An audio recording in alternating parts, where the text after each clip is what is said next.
league right now. It's great to see them hammering against each other in the final week of the regular season. It has become exceedingly clear as the North American LCS has progressed that these are by far the top best two teams in all of North America. 7 weeks ago, these teams played. I am getting ultimate nerd chills right now. I cannot wait to see what actually comes out of this pick ban phase.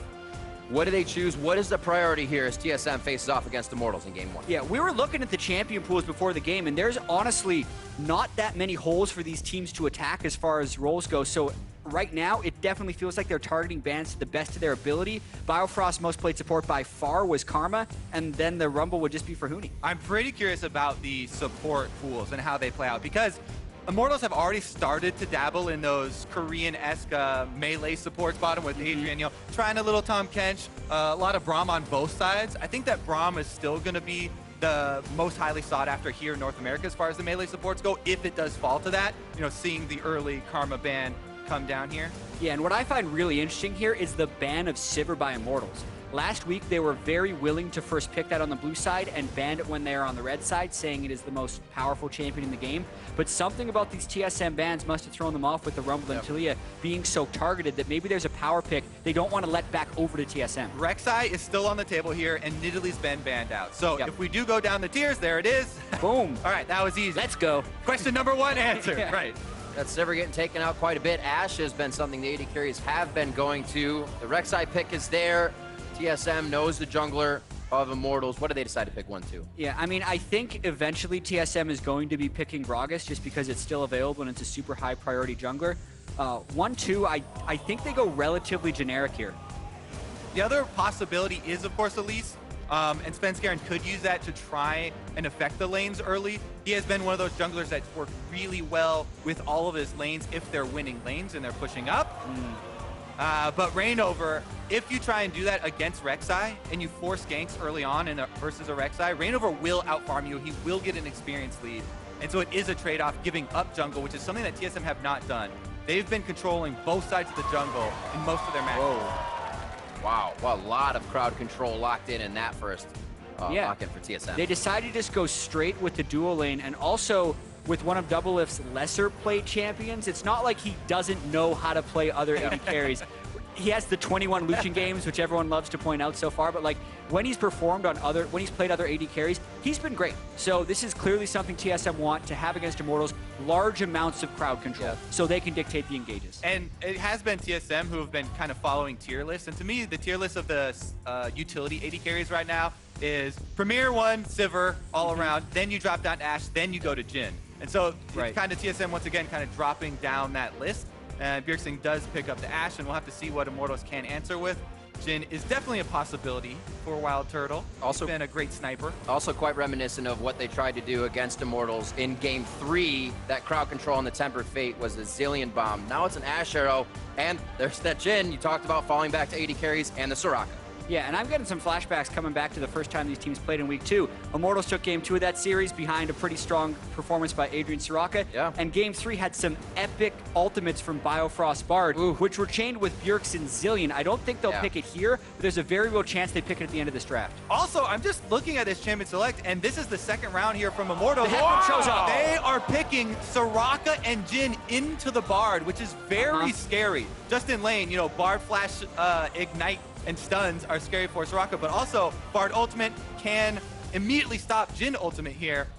We're very far deep into the Champion Select, though, as we're already on the next round with the dive comp of Shen and Hecarim being picked up. Yeah, and before Immortals locks in these picks, the one thing we did notice is neither of these junglers had played Hecarim yet in the split, even though it's incredibly prevalent on the 6.14 patch in other regions. So this is pretty huge for Svenskeren. It's going to require him to give a little bit of jungle pressure over to Reignover the very early game, but it could be huge in big team fights against the Jhin and Soraka, who are very vulnerable to an ulting Hecarim.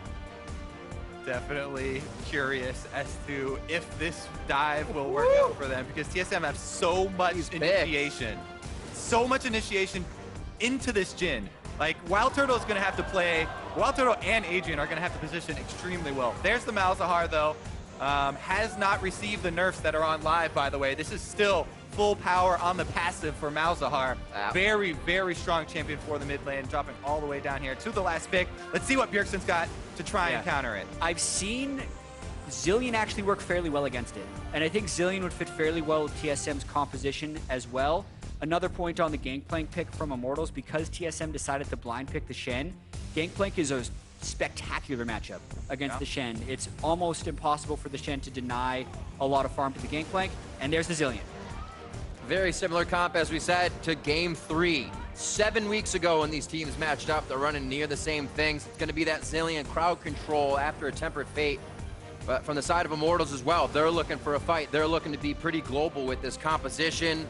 If you remember the first time these teams matched up, games 1 and 2 were incredibly volatile. 26-minute games for both teams, and then an extended 42-minute for Game 3. We're expecting the same thing here out of this. I'm very, very excited for this because Immortals have been one of the teams that played the quickest and most bloody. The most important thing against Immortals is to get some form of deep vision, some wards, so that you can make informed decisions, because they constantly force fights and teams have been getting caught up in those constant skirmishes. TSM, though, they've got multiple globals. The one thing they lack here that they have had in most of their other games are super strong lanes and a strong invading jungler. So this is going to be a new flavor. Exactly. The early pressure is going to be where TSM is most weak. The Shen and the Hecarim can't do that much early. But then if you look at Immortals, they are severely lacking in crowd control when compared to TSM. So that's one thing that Immortals consistently does, which some members of the team aren't that happy about, but they've clearly made the trade-offs for damage and some of the power picks on this patch and early pressure. And we're just going to get to see which one works. We'll see how it plays out in a game. These two Titans aren't just doing battle on the Rift, but also on social media. Help prove your team is League's finest by voting on Twitter. Hit us up at LOL Esports using the hashtag IMTWin or the hashtag TSMWin. We'll monitor and share the results throughout the series. Expecting to see this one try to be standard for TSM as they like that lane double lift. Would love to smash his opponent. How are they going to match up? We might just expect to see that lane swap in the beginning. Pretty evened out crowd. I like that. No home turf for either team. We'll see how the vote goes as it comes in. In both of these teams, obviously Scrim Partner is discussing a lot of play back and forth, know each other very well. It's really what it comes down to now that they're on the Rift and how the team can play the strategy they've been working on. That is a really good point to bring up, Riv, because these have been the two teams. Yes, they're kind of in a league of their own. They've been practicing with each other so much. Even in the LCS games that we see from both of these teams, they win almost every single match, yet they're very self-critical, and they always have a laundry list of their own mistakes that they're pointing out. Yet no other teams in the LCS have been able to really punish those mistakes in a meaningful way. Absolutely. You even look at Immortals, they aren't necessarily that happy in post-game interviews. They've never really been elated after a win, and it's because they've kind of been here before. They know what having a 17-1 regular season is like, but the one thing that is different this regular season from last is the fact that they haven't been considered the best team this entire time. It's actually been TSM who's been ranked 1 pretty much the entire split, except for that brief moment last week after TSM lost to Phoenix 1, and Immortals had half a game advantage because they'd won more sets. But right now, it's all about proving to themselves and to TSM that Immortals is better. Yeah, if you saw that small video of the Immortals team reaction, just watching the loss of TSM to Phoenix 1, extremely hyped up for this. And we will get that lane swap that you're talking about, Riv, the blind swap here. Both junglers starting on their red quadrants. By the way, I highly recommend, if you are doing the Hecarim jungle, even though it has been nerfed on live. Oh, never mind, there's some action. That's a little tricky. That's an early exhaust. Hey! Whoa! Dodging out some stars. Haunter almost sees a few himself. So, see, he gets out. Usually Haunter's the guy trying to soak up a few XP and hide on the outside, not get right into it. Yeah, but a lot of times against a Soraka in a lane swap, you don't really respect the Soraka's ability to punish you. He just got a little bit too much damage take from Wild Turtle and greeted a little bit too much for the CS. Ultimately, I don't think it's going to matter that much. He didn't die. He did have to burn his flash, but he got an exhaust, so it's a 1-for-1 summoner trade in that sense, since both top laners were going to teleport anyways. Yeah, not a lot of respect for Soraka. Jhin, definitely one of the AD carries in the early stages of the game that you have to respect the most. I mean, especially when you're paired with something like Braum, then the kill pressure is more threatening, but you really have to respect those minions. Yeah, I mean, people get excited for people just getting low health in tower swaps because there's no champions here to influence. Wild Turtle feels very comfortable not having to sweat. And by the way, both of them with the very standard openings for the lane swaps that we've seen here in North America, where the top laner comes teleports in on that minion, able to push down the turret a lot quicker. Only difference is that flash that we did see blown from Hanser probably won't have to have a vulnerable lane for quite a while, though. Should be fine. Oh, they actually did not give full gold to Huni, and Hanser will get the full solo gold.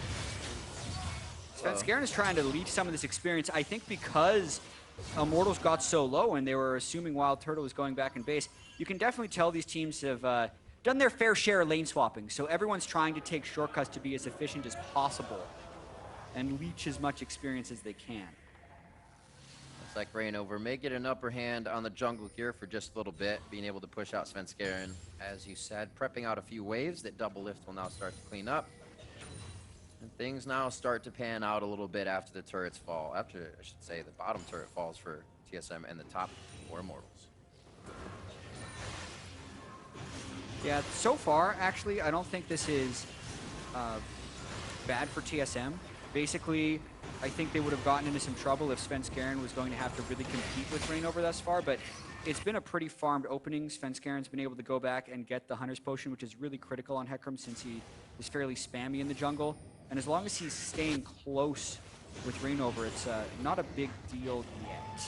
Yeah, unless you are standard lanes and you get a super early first blood on Hecarim, you definitely do need the extra mana. Yeah, it's still in there. He got it on the edge. Good job, Pobelter. Using those warding mechanics, you know, if you click your ward and then hover over the brush, your mouser will turn green, letting you know just the edge of the brush so you can get maximum vision out. Those are the intense mechanical plays during lane swap that we gotta keep track of. One more turret trade. Mid has been played quite evenly. This game's going to be all about who's got control of, I guess, a Cloud Drake when it comes back up, or who can actually break this kind of solid strategy that both teams are using. Yeah, we've seen some other lane swaps go where, like, since one team is top, the other team takes Drake, but that actually comes at a significant tempo advantage. So I do feel like these teams are playing with a lot of mutual respect and, you know, not necessarily trying to rush a Cloud Drake super early. But now that we're 5.5 minutes in, there's a little bit more experience and levels, so they have more skills to take this Drake, and getting a Cloud Drake this early would really help Immortals, but they also have to realize how dangerous it could be. Yeah, especially with Pobelter just backing. Yeah, and it's because, you know, no longer do you trade early Rift Herald for early Drake. The team on the top side of the map knows that Rift Herald doesn't come up until the 6-minute mark, so they're so much more willing to come contest that early dragon rather than just trade it over kind of passively. And people definitely scared off of the early one here. Let's see, Hanser on that top side, just gonna try and control the wave. Has actually one little caveat here is the pink ward up in the side brush, which is actually pretty rare to check. Both junglers are on the top side as well, and this is a very open lane. Possibility, I mean, we talked about Jhin, you know, you really do have to respect him as an AD carry for actually getting picks, and if there is a jungle gank, he's so good at helping lock someone down, even in the early stages with a long-range snare. TSM will be looking to save with a Chrono Shift or a Tempered Fate there. Hanser here. Actually, TSM almost looking for like a level 6 team. Could be very explosive for both sides when we see that. Great defensive play from Hanser, and Sven trying to defend his jungle here. Yeah, definitely losing a little bit of control. I like the fact that Reignover is syncing with Adrian for aggression, so they're already making sure the top laner isn't there for a collapse, and that allows Reignover to get early access to this red buff. So yeah, it's a very nice job by Reignover, taking advantage of some of his early power. Yeah, he is also half a level ahead with the farm that he's chosen to go for, more Gromps rather than some lane minions for Sven. So Sven is going to be a little bit under leveled trying to get to that 6, but Hanser now with the defensive play, he was able to avoid all the pressure top and soak up. He'll be ready with the Shen ultimate in the next few minutes. Svenskeren knowing exactly where he can find access. He's got to be a little careful because Rek'Sai has the map control. This could end up being a fight. It is TSM's side though, because it was a lane swap, right? And they do have their duo down on that side, so while it is a little bit risky with the long range and globals that Immortals can add, this is the TSM half of the lane swap mat. And Yeah. Jin goes back up to the top side to try and push Hanser, you know, break that freeze that he has. So because there's Jin up on the top side, fairly easy break here for TSM. Yeah, and I think that is generally smart play by TSM. Immortals obviously chose the top side right there to try to push in Hanser and maybe get a little bit more farm for Huni, but they haven't won that either. Huni's level 4 to Hanser's level 5. The Cloud Drake going over now, which is 25 out of combat move speed, against an Immortals team who's already going to be a little bit lower in initiation. Yeah. I think that is an incredibly valuable Drake for TSM to take this early, and does give them a somewhat meaningful advantage. Hanser has at least a full level in experience, like bar to bar, so he's going to have that 6 here. They have a pretty good window to activate without Huni having all of it. Yeah, they went over a little bit of the stats in the intro about Hanser versus Huni. Both of them very big carries for their teams this season, but I think to me the biggest difference, why I actually have really liked Hanser's recent play, is his ability not just to play really good offense. You know, Huni's had great kill numbers and damage numbers, but Hanser has been willing to soak up enemy pressure, jungle ganks, you know, even support and AD carry ganks for his side. He's played very safe, giving up farm because of it. Here we go, though. Tempered Fate not there yet, so they're going to have to hopefully get through the journey. Almost gave him the distance he needed to hit double lift, but they get out safe. The journey lets you know where he's going to be coming out the other side, and he still missed a shot. Either A little way. bit of nerves there. Yeah. Double lift was still going to have heal and stuff if he did get a little bit low, but I would say no real harm done. Oh my. SvenScarin! What is he doing? They get zeroed out here. Wow, they're going to put a lot of resource on this one. SvenScarin, ult over. Chrono shift would have kept him alive anyways, or rather... Yeah. So there were a couple small timings there where you could see the decision-making and the communication from TSM. SvenScarin wanted to say, and he was hesitating to use his ult to get out because Bjergsen was communicating, I'm coming over with Zillion ult, you know, maybe we can fight this. We also have Ashe Arrow Global coming in. There are so many pieces in this TSM comp that they're trying to coordinate there, and they didn't necessarily have the communication before SvenScarin went on for that kind of abrasive steal, you know, a little bit heavy-handed there, decided just to, in the spur of the moment, to go for it. But they almost were able to, you know, coordinate and clean it up. Immortals do get a cooldowns out of it, though. Very, very close to being a fight, but I do feel like Pobelter very quickly, all things SvenScarin, just kind of took away TSM from their setup opportunity. Plus the sync wasn't quite there. They would have needed Bjergsen to be a little bit closer. Oh, Hanser knows the advantage, his boundaries against Huni, and he can push them right now, 2 levels ahead. Huni stands to soak up this CS over and over now, but still hasn't been able to help the team too much. Usually see Immortals on the forefront of these plays. It looks like they're taking hits just about everywhere on the map. Still 17,000 across the board though, 2 turrets to each team. It seems like TSM has been able to get under the skin of Immortals a little bit more though. Yeah, I mean, there's a very, very minute lead here so far for TSM. It is a little bit of gold plus that Cloud Drake that we do have to remember is sitting in the bank for them.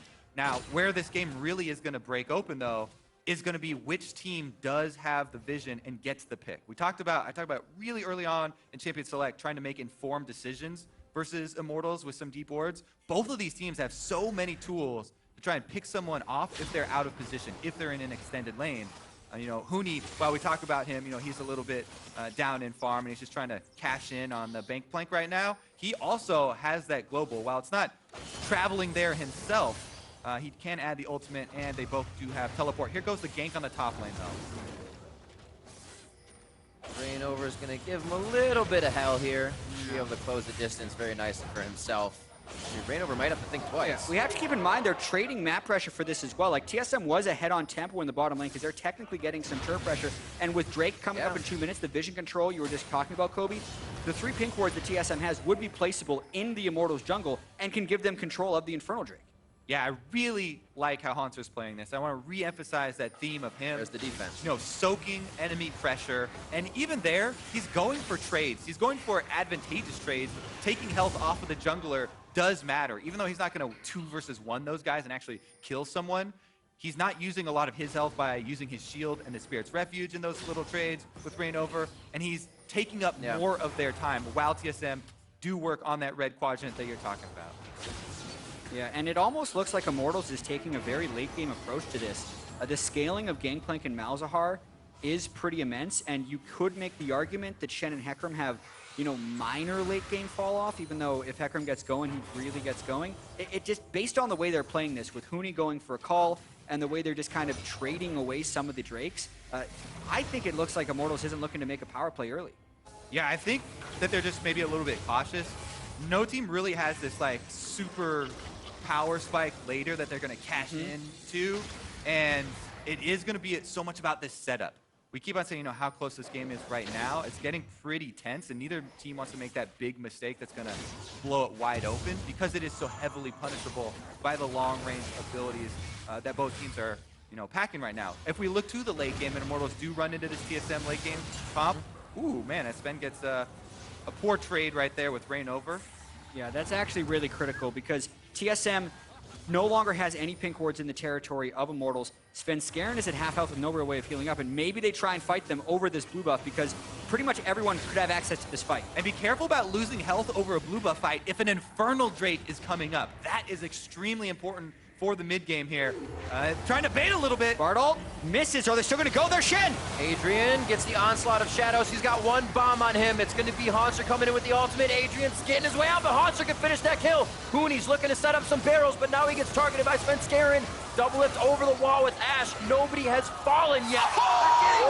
Svenskeren dodges just to the right, and everybody lives. The Zillion and the Soraka saves right there. Oh, they're not done, actually. Yeah, it's because the Infernal Drake is still there, but no one has the resources of it. So it's a battle between, you don't want to recall too early, but you also don't want to stick around too long so the other team can heal up. Immortals is sticking around for the blue buff, maybe more. Oh, everybody's going to head right back out onto the field because of that. There is also a big TSM wave pushing top. You always got to keep track of the side waves when you're playing Immortals. Immortals will constantly force these skirmishes and try and hope that you get caught up in the aggression and lose track of those minion waves. We say that, but against every other team, it's Immortals wave that's pushing in. Here, it's Immortals that has to catch the wave. When the top laners teleported into that fight, Hanser was 2 levels above Huni and brought more power to that fight. So both these teams are spectacular early game and great at wave manipulation. In this particular case, it was the top wave that was actually in favor of TSM, and that could potentially give him the Drake.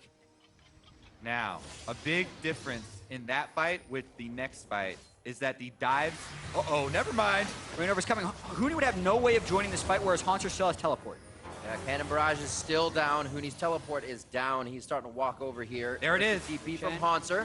So TSM would have to rush the Drake right now and then dare Immortals to 4v5. Rainover would then have to try to steal it. It would be incredibly risky for Immortals to do so. Good zoning there from Bjergsen, but Rainover goes inside. The Drake resets. Oh, crushed in the face, takes an arrow to the kisser. And it looks like he's going to be able to get out tanky enough to survive, but tanky enough to fight is the question. They're low. For the Dragon. Biofrost falls. It may be a 1-for-1. Oh, that's going to be Chrono Shift bringing him back up. TSM maybe cannot afford to help Hanser here. He breaks enough distance, and Rainover actually stayed alive. Oh, they miss Probelter. The onslaught goes in as well. They miss a few, but still feel like they can get the advantage. And Bjergsen's hooking her on the outside, off on the wing, as they just yo-yo back and forth in this fight. There are so many skill shots that TSM is trying to dodge here. They kill the barrel, they go back at Huni. Double taunt right on the Turtle. A few more hits. There's the heal from Adrian. Turtle's on the outside now, getting the DPS delivered. And nobody wants the package on TSM. They all back up. Huni looking for a good barrel placement, but he's all out of powder, and they can't do anything. The grenade bounces across, and they can't decide whether they want in or whether they want out. So TSM is going to decide for him. A double kill for Double Lift. He's looking for a triple with the team to set it up. One bomb. Bjergsen doesn't have the mana. Svenskeren charges forward, and the auto attack comes through from Bjergsen. The trepid play from both teams here. Each team just throwing jab after jab after jab for 30 seconds straight, and they finally break it open. TSM gets the extra kills and start. Uh-oh, Rainover still fighting over wards here with Bio, who was the first person to go down in that fight. Both teams were pushing incredibly hard to try and make that happen. And maybe it seemed like TSM would have taken too much damage for this Drake because Huni is slowly running over, and with the Drake resetting, TSM takes a lot of poke for Immortals, but they also hit a lot of Rainover for damage. But those little Voidlings actually stack up and get TSM quite low during this fight. So then the root lands from Wild Turtle, and it looks like with the flash from Probelter, it's all going to turn. That's when the patience of Bjergsen kicks in with the Chrono Shift onto Shen, and it delays. That's really all they were trying to do as the poke was flying back and forth. And watch the Wild Turtle shots. He's going for Bjergsen over on the other side, and everyone gets out of the Jhin ultimate in time. So Double Up, who is extremely low, gets to live and didn't have to blow his heal. He saves it for the Gangplank ultimate. Yeah, every Jhin shot, all the barrows that would go down, so many jukes going on there. Bjergsen's low. Tries to turn back time on this one. Oh, Can he nice time that? Equinox right on. The Tempered Fate as well coming through. Bjergsen walks out of that one. A few ultimates used, though. They might lose pressure here in mid. Yep, a lot of cooldowns burned here. This is, again, Double Up pushing a side lane. This is one of those things that people have been talking about for a long time during the season, that some other team might be able to punish, but TSM have not been punished for it so far in the North American LCS. Immortals are trying to take a turret for it, though. Reignover got turret aggro, and we have to remember, even though Immortals does have the Malzahar and the Jhin to initiate, both of their ultimates were down right there, and the level of initiation on Immortals is not the same as TSM. So when TSM has 3 people defending the mid turret, it's much harder for Immortals to punish, and TSM holds that while still getting the wave pressure. It's one of the things I love about it. It's always good to see a good turret dive, but when you have teams that are this far ahead in macro and moving around the map, you get those huge fights at Dragon. Because nobody dies otherwise. They move well, they ward well, we get those big Dragon fights. And that's where we're going to see TSM possibly continue to catapult. Definitely an exciting skirmish there for Yes. the last couple minutes. I have to say, there's been a big change, though. Huge breakpoint right now for Hecarim. Jungle Hecarim, he build the Trinity Force before jungle item here for Svenskeren. And one of the biggest breaking points in this, team fight battle is going to be, can Svenskeren and Hauntzer, as this backline dive, actually kill the Jhin or Soraka? In the early stages in that blue quadrant jungle fight that they had, they didn't have enough to finish off Adrian, and without killing the Soraka, the heals come through. Now he's got Trinity Force, and they might be able to kill one of those backline targets. Yeah, and also the cost of not getting the kill is pretty disastrous. It's so hard to initiate on a team with Malzahar if you can't burst people quickly, because the sustained ramping damage from a Malzahar as the fight progresses and you get more Void Swarm spawned and you get Malefic Visions transferring is really snowbally in that sense. So I think it's very critical that Svenskeren stay ahead in this game, and Reignover's doing his best to keep him down, but because that Trinity Force is completed, Svenskeren has an opportunity. I definitely agree. One of the biggest pain points for Jhin players are huge tanks. And if there's a Shen and Hecarim that could also be revived that are diving you, it makes playing Jhin pretty hard, trying to do what he wants to do. Stay in the back, try and get snipes, and continue to DPS. He will be under harassment. Reignover, though, is also going to be the front line here for Immortals, pretty much always building that full tank and trying to be the CC for them, try and set it up. There's a possibility that Wild Turtle doesn't have a chance to move, especially with Biofrost being able to start with a Tempered Fate. Very well-rounded out engaged composition. Yeah. As TSM continues to pressure a little bit inside Immortals jungle. It's a couple reasons I really like the Zillion in this team composition. A is the inbuilt synergy between Bard, where if you land the Tempered Fate, you're going to get a guaranteed Zillion star on the backside. But also just because I think Zillion is one of the lesser-known answers to Malzahar on this patch. You can do well in lane, and also if it's an isolated pick, Zillion can obviously stop that with the ultimate. Or if the Malzahar passes down, you can stun the Malz right out of the ultimate and still get a bunch of damage. So really like the synergy from TSM, but they do have to still execute at a very high level to make it work. Right, we look at it, theoretically, there are a lot of stationary targets that are perfect double bomb opportunities, right? Chuck a bunch of them on there. However, in practice, you have to dodge so much on both sides. And by the way, if we talk about breakpoints, there are also some pretty good ones for Jhin here, for Immortals. If we look at Immortals' side, Jhin is going with that flat armor penetration build, and this is the huge spike where you just complete Ghostblade, and even you get the first part of your next flat penetration item. Upgrading those, they still stay at 10 more for the rest of the item. Right now, he's got a huge amount, but Reignover's taking a lot of harassment. Well, 20% of his health for a ward. Yeah, and this is a stacking Infernal Drake, but the timing is perfect for TSM. They have the pink wards. Huni's still level 10, so he doesn't even have the second tick of his ultimate. So Reignover's trying desperately to get the vision control back, but TSM's just not giving it up. Complete Drake control from TSM as Reignover trying to find a way through the wards and through the constant harassment here, unable to do so as Immortals give up another one. Game 1 in week 2, these teams faced off. TSM got 3 Infernals, 2 in a row, which means you have to fight for the third one. They're able to force Immortals' hands, and they're able to grab now an advantage out of that. So now with 3 Dragons overall, 2 of those being Infernal, they're going to have to go for the next one again. I think this is super fortunate for TSM as well, because one of the big breaking points in this game is whether or not Svenskeren and Hauntzer can get the kill onto Wild, Internal, and Adrian before the healing would start. And 2 to 3 Infernal Drakes, which increases the attack damage and ability power, will help that in a small sense. Yeah, they don't have too many items contributing to that stat. I was just thinking that. They got the Trinity Force, but Bjergsen and Double have to be doing more damage. So here's what you could say. If they have bombs on their heads when they go in, then Bjergsen's AP will... Well, there you go. Yeah. It does speak, though, to TSM's overall drift. Oh, they're going for a pick? Okay. Adrian flashed immediately because he knows if he gets caught by that Bard ultimate, since Zillion was near, he'd be completely dead. Oh, boy. He's going to be, I was going to say, stunned on the other side. Gets one bomb under the next.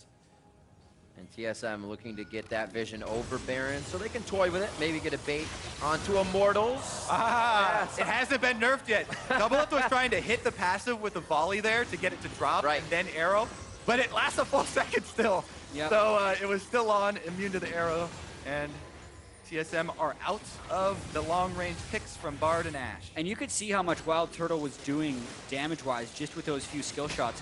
Pretty much the only person that is somewhat immune to that armor penetration build is going to be Haunter, because with Svenskeren going for the Trinity Force, even when he completes his Cinderhulk, he has no armor items as of yet. Opening up and looking for those shots. No Shen to block right now. Give me some room. I don't know if I'll actually damage. be able to touch too much on the turret after that. Now Turtle without it all, pretty low on mana. Deliver his last bullet. Sitting right now about 1,300 gold behind Doublelift. Having a very reminiscent game to the first time they faced Immortals. Doublelift with early kills and able to help start a lot of these fights and be behind it with the DPS. Yeah, TSM now trying to use the pressure that they do have with the minion waves, which, you know, they've had a decent amount of control over both side waves. It's just that Immortals have been putting a lot of wards down on the middle side of the map. So every time TSM do get control, they have to switch over and rotate back to the mid lane to try and clear out all this Immortals vision. Now that they've done their dirty work here, their chores of trying to clean that up, now they can try and pressure, focus on this mid lane turret, and we may get a collapse. Yeah. With Wild Turtle top, though, you'd think TSM would be looking for the initiation. Good Gangplank ultimate to zone them off. Yeah, wave clear there with the ultimate. Rainover also hovering around. Doesn't actually see the pink ward because he's underground right now. So not going to be alerted to that or try and clear it out. Wild Turtle heading from base now with the completed Dustblade.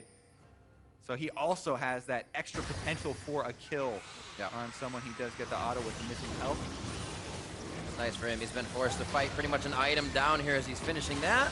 Quick level up for Svenskeren as Rainover. Once again, he's been quite far forward for these engages. It takes a while to see the team come on the screen. Trying to get Biofrost. Back over, gets a flash out. Svenskeren and Biofrost very far out to the right, and that hit on Svenskeren could make the chase go further. Immortals are winning in health right now, so they've chased TSM off of the battlefield. Problem for them is that there's no Drake up, which would be really easy to take, and they're trying to siege here. Bjergsen and Doublelift working on the wave clear. They still have a catch from Pobelter that could be utilized, but maybe they catch Rainover. Locked down under the turret, but he still tanks it up, even though it heats up. There's the lockdown on a Bjergsen. Chrono shifted. Svenskeren deters the back line of the fight with an onslaught of shadows, and that scatters Immortals. They don't want it anymore. The communication has been just completely knocked out, and now they regroup. Free look at the fight. Temper Fate misses. And Immortals still turning around to look for the attacks. These are being decided by such slim margins. Adrian's out of mana. Pobelter's low on mana, but they want the turret. I love the trade of cooldowns here, too. Oh, what? He flashed! They got him! He killed Doublelift! Vision wasn't there right away for him, but looks like they get it, and they'll keep pressuring. Yeah, it's surprising, right? Because usually you're used to flash ultimates from Malzahar, but that was bold. Pobelter going for the flash Q there, and able to land it on the Doublelift, knowing that he didn't have a flash of his own to dodge it, and Call of the Void, Doublelift answers. The long-range damage that Immortals is throwing out makes the impetus on TSM to actually get these engages off. So long before this, you can see how TSM actually takes a significant amount of poke.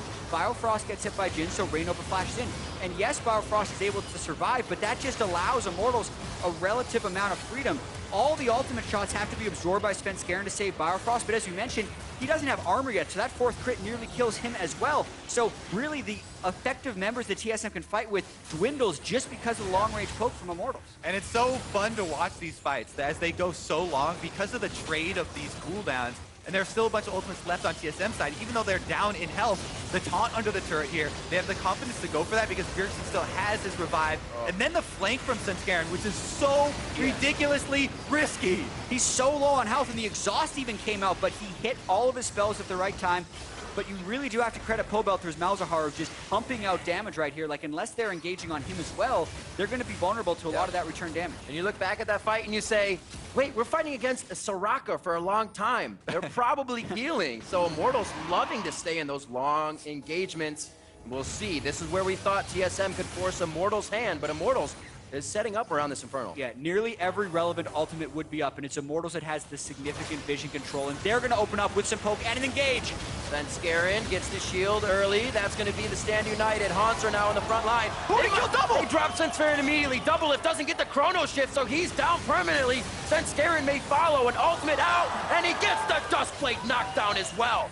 Now Immortals have control of the map, and they actually are going for Baron side rather than the Infernal Drake right now. It's a little bit more risky, but there's no smite on TSM side and no AD carry. Man, the flank from Huni there to take Double Lift down, but TSM will persist. They're trying to stop this without much damage. Rainover hitting but looking. They're communicating to stop if TSM comes in. Miss taunt. Smites are there. Jungler's not for Svenskeren, so no 50-50. You're right, TSM has to turn tail, but it may have been too late.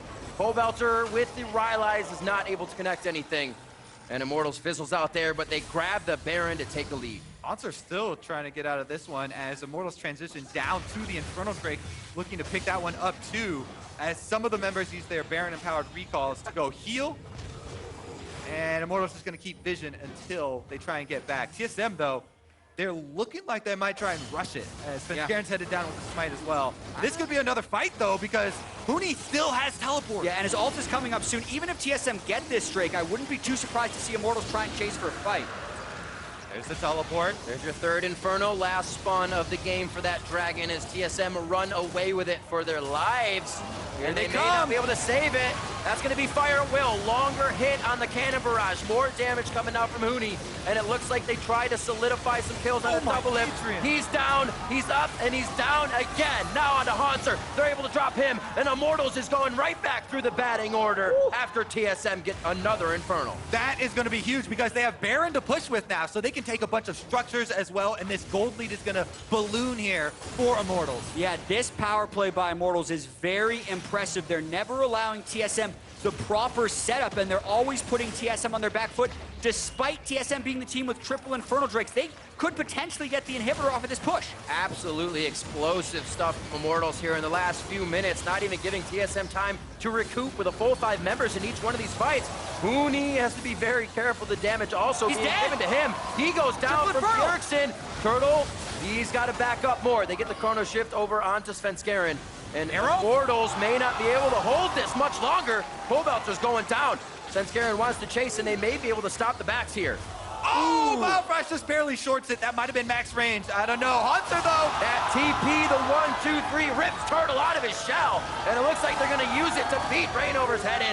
They get another bomb. They get the kill. They're actually making Svenskeren big in this sense. And now it's on to Adrian. What are TSM going to work after this? Wow. They come storming back out of the base.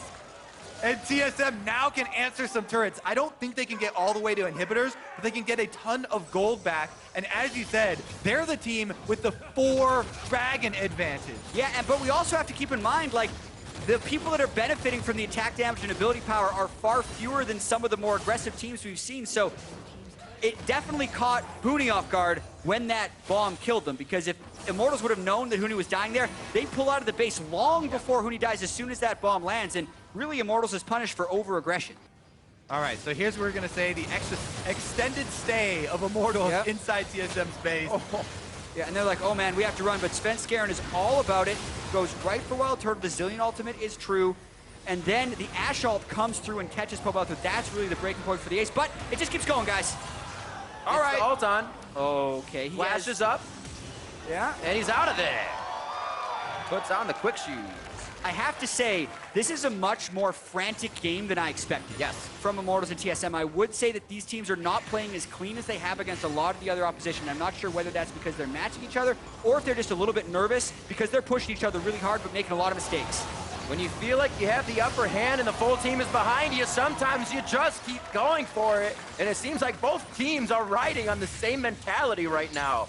11-6 as things seem to calm down, but the action's going to return right in the top lane here, 33 minutes in. And TSM is trying to put the pressure back down. That pick is huge. This one could could be be two. Adrian. Reignover tries to get himself as a meatball in between. Svenskeren farther to the back line with the ult. They drop Adrian immediately, and Reignover may go down as well, trying to be a bodyguard. They have everything they need on the side of TSM, especially the members of Immortals falling right in front of them. It all starts with Pobelther getting picked off, and it's really just been all downhill since Immortals was pushing that inhibitor. TSM did also get very low, though, from that, so I don't know how much they're going to be able to accomplish. Now we're seeing the ineffectiveness of the late game Jhin also versus people with lots of health and lots of armor as well. People, I mean, the front line here for TSM just stands in front, and they can have a protected exit as they leave behind ruins of Immortal space. Couple things, though. Huni's getting incredibly strong. His damage, we already saw before he even completed his Infinity Edge, was able to one-shot Doublelift in teamfights. Right. The damage from TSM, even though they have 3 Infernal Drakes, does look like it's falling off a little bit. Unless Bjergsen gets clean double bombs, if Doublelift is focused, TSM's damage does seem to disappear a little bit. Everybody gets true damage, though, if the Elder Dragon goes to TSM. That will not fall off, and that is going to be a pretty big point of conflict here on Summoner's Rift, as both Baron and Elder Dragon are coming up. Immortals can't afford really to trade those at the moment, because whichever one TSM gets would be a pretty big swing for them, and have to sit around waiting for a pick. I still think this is going to be incredibly close. For all the over pushes that Immortals have had, for all the Drakes that TSM has picked up in this game, it can still very easily just come down to this fight at Elder Drake. TSM, while they do have some of the tools to engage on the Soraka, are just forced to move into a Malzahar gangplank, which is incredibly difficult, and it leaves the door open for Immortals to get a lot of damage off. If any poke lands on TSM before the fight, they don't necessarily have the sustain to deal with it either. So these 4 Drakes, while sometimes they could be, you know, a game clincher, are nowhere near that in this match. And it's not just the back line of TSM that have to worry about those barrel explosions from Huni critting on them. The front line, it shreds their armor as well. It will be able to take big chunks out of the front line of TSM. And if there's an extended engage where Immortals are chunking down the front line, then backing off, they have Soraka, they can heal it back up and look for an engage on softened frontline members of TSM. But here we go. Yeah, TSM needs a clean engage. Straight back to Turtle. Haunts are on Svenskeren as well. They got the stand united on the horse, and they're going for the back line. They didn't kill him. Like that. Rocket of the Iron Solari is off, and Svenskeren gets taken down. Now Immortals has a chance to look at the fight. Priority target. What do they want next? Hauntzer's in range. Hauntzer's going to be going down, and TSM tried to bite off more than they could chew. What front line? It's all gone for TSM here, and Immortals now control the 2 biggest objectives on the map. They can take the Elder Dragon first. TSM, are they going to risk a trade? TSM needed the clean engage for that one, and they couldn't get it. And then you saw everything we talked about come to fruition there with Immortals coming back. I think TSM want to try the trade, but it's way too risky, because since they lost their entire front line, they would have no way of warding off an Immortals collapse. Timers don't match up. There's nobody to tank Baron. There's also no smite for them. It would actually be insane for them to go for that trade. So just putting crazy ideas into their heads. And they actually don't take the bait, just lay down some vision. Forcing TSM's hand now, knowing it could be, once again, another 50-50 as Reignover takes a bit of damage here, but prepping the Baron for his team to arrive. This could be really risky. They may not have the Baron dead by the time TSM can engage. The Bardot will delay. Hecarim is coming. So is Shen. This could be another fight. Ash arrow ready. Baron in range. They pause it. No flash or heal for Turtle. Smite could come in. The hit actually goes over to Turtle with the last shot. Svenskeren doesn't have a way to get himself out. Chrono Shift is there. They're looking to avoid Svenskeren, and it wears off. He goes down. They got Turtle. Great timing so far coming in. And Huni. Svenskeren stays up. They're going for Reignover. Adrian on the top side now. Huni goes down. This is 50-second timers, and they're going to finish out more Immortal members, and they may be going for the base. Immortals get the Elder Dragon and the Baron, but TSM are going to run through the base. They already have the minions. 4 people are Immortals it down. This game is impossible to really predict. This is probably it. Reignover is basically throwing himself at TSM right now. There's nothing he can do to stop this, and he knows it. Heads back to the fountain for more HP to possibly make an even longer fight happen here at the Nexus turrets. He's got 16 seconds on Turtle, and that may not be enough. Reignover sitting in the mix, knows they're gonna have to start thinking about game 2 already. And Team SoloMid is gonna take their time, think this one through before they take down the Nexus and take a game 1 38-minute win over Immortals. Riv, this game was ridiculous. And I'm trying to wrap my head around why it was so. We have heard so much from these Immortals and TSM, basically detractors, saying they take so many risks that go unpunished. But I feel like this game was actually the teams punishing the unnecessary risks that each other were taking, because a lot of those things that Immortals would get away with in the regular season, they weren't getting away with, and TSM was the same. They were also a little bit more hesitant to pull the trigger. There was so much more trading of cooldowns and ultimates and positioning than there was full commitments to these team fights. That's why we kept having these extended team fights over, you know, multiple reses of people and, you know, past a minute long, where we had many people coming back into the fight. Yeah, and it just got down to so many different trades. The game number 1 definitely didn't disappoint. It was like both teams trying to feel each other out, waiting until they got the confidence to go for the full commitment. And up until the last second, still trading. Yeah, it was bouncing back and forth and back and forth. And like, there were 2 moments where Immortals actually kind of gained a lead in the game, when they were pushing the bottom lane, and then also when they had the Elder Drake. But 30 seconds later, it was back for TSM, because Immortals was just trying to push too hard. After they'd been a little hesitant to get there, it was very strange. It's because, you know, at first you're hesitant to get there, and you want it so much, and then as soon as you can see it, you get a little bit overreaching there, a little bit greedy, stick around too long. I definitely share in your curiosity, Jad, of the fact that it got so intense. Both teams broke the mold of things we really haven't seen from them before, so we'll see if that's fixed up going into game 2. TSM gets the win, and we're gonna take a deeper dive into that explosive game 1 TSM victory. Right now, we're going to send it back to Dash. We look at in that type of play. Exactly. And we also have to remember that all those fights were around very important objectives at pivotal moments of the game, and the teams didn't want to give those objectives up. So it's not like these weird drawn-out fights were happening all that randomly. It just so happened that Immortals were the ones that over-pushed on multiple occasions, and I think that could speak a little bit to them trying to prove themselves, whereas TSM was playing from a point of advantage for most of the match. Definitely kind of re-emphasizes that it's not all offense. There is a big, strong element of defense that you have to have in not only your single play with Hanser versus Huni, but also in the team play. And Immortals were a little bit too far out at a couple of points. Here we go, though. Shen not going to be on the board this time around for TSM. And there's both of those junglers we see up top. So the Gragas, as Jad said before, probably seeing that. Definitely going to come into this game, too. What will be the final bans on this one? The Sivir still left up, and the Ashe proves useful quite a lot for either Double Lift or Wild Turtle here. So I'm surprised that see that left up as well. Yeah, TSM waiting a while on this final ban. It's going to be essentially just... I think they were the ones that banned Talia in game 1 as well. It was just on the red side. And this, I feel like, will force Immortals' hands into a Sivir ban because of how much Immortals respects that champion, since the Rek'Sai is already banned away and they can't necessarily trade back for it. I wish I could read lips. I cannot. Oh, it's a Bard! I thought it didn't look like he said Sivir. I'm really curious to see if TSM first picks it now. Basically blind into whatever Wild Turtle and Adrian want to lane against it, but it's such a power pick for Immortals. You give up 2 big picks, though, for taking that Sivir as well. Is this something you decide to come in and say, hey, it's open, do we formulate a team around it? And they say, no, we don't, actually. Not right away, at least. Not right away. So they go for the Hecarim now, leaving that up. We'll see what Immortals answers with. They have the chance to get that Sivir and whatever they want. Yeah, I think at this point you have to take away the Sivir on the backswing here. Immortals aren't massing over like they think that they do, though. Hecarim is just such a good partner with Sivir. Malzahar is going to be what they first pick up. Definitely don't disagree with that because Malzahar is so strong in this stage of the game. Mentioning champions that are strong on this patch, though, Jat, Sona is extremely strong on this patch as well. Ban last game. We do have to note that last week it was the non-hotfix version of Sona, so this is slightly weaker than it was in the week prior, but it's still, in my opinion, insane on this patch. And This is defying expectations a little bit for me because of the bans in the first game versus the priority of the picks in this game. But it definitely does set up Immortals for potentially a very strong laning phase.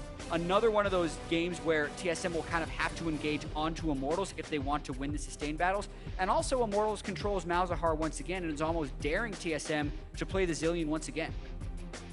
Also, have to keep it in the back of your mind that Hecarim could possibly be a flex pick. You know, could very well be a solo lane Hecarim.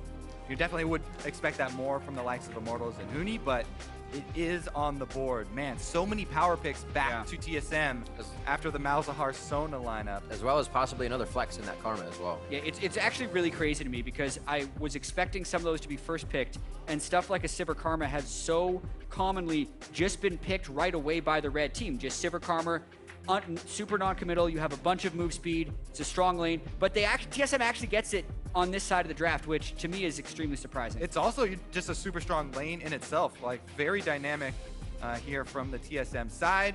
See what they round it out with, because Immortals are saving the counter pick for Huni. Gnar, okay, so maybe this is going to be the Aurelia from Huni then. If he wants to take it into that matchup. Really prioritizing that chrono shift as well as the speed up for this team. Got to go fast on the side of TSM in that engage. What's it going to be? Could see an Aurelia coming out from Huni. Strong pick for him.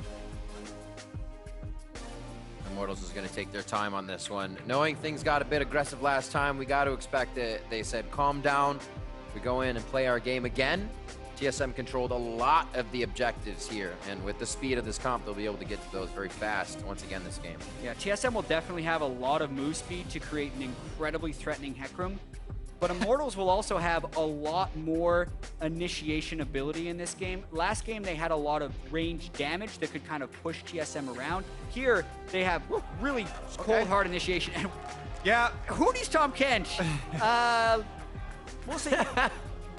So yeah, while Immortals do have, you know, a lot of engage with Ashe and Sona follow-up and Malzahar and Gragas as well to disrupt things, speed can also be used not just to buff up Hecarim, but to disengage as well. So as we saw in the last game, these teams were pretty hesitant to fully commit to fights. And maybe in the early stages, we'll probably see that again. And TSM definitely have the options with Zillion, Sivir, and Karma all on the same team to go incredibly fast. Yeah, it's a speed team, and I don't necessarily see where the Tom Kench comes in to be a Gnar counter. The draft, to me, is a little bit perplexing from Immortals. Like, they definitely have some power picks. I think their bottom lane is actually going to be super strong, the amount of poke that the Sona and the Ashe have. But just seeing Huni on Tom Kench is really weird, because even when he plays tank champions, he kind of puts a damage flavor to it. Yeah. I don't see Trinity Force Tom Kench. You build health on Tom Kench and you get damage. Yeah, pretty much. We'll see. We've seen Huni do quite a lot. Maybe he goes outside his boundary this time. Show us something different as we get into game 2. Immortals is going to have to punch back even harder this time. They were able to do it the first times these teams met up and bring it to a game 3. That's what we want to see here today for the match of the week. Immortals versus TSM, and TSM are looking at game point, new comps, same map. Beautiful action coming at us in just a few seconds, and it's going to be just as good. TSM now on the blue side, Immortals on the red. We're on the Rift, and we're into game 2.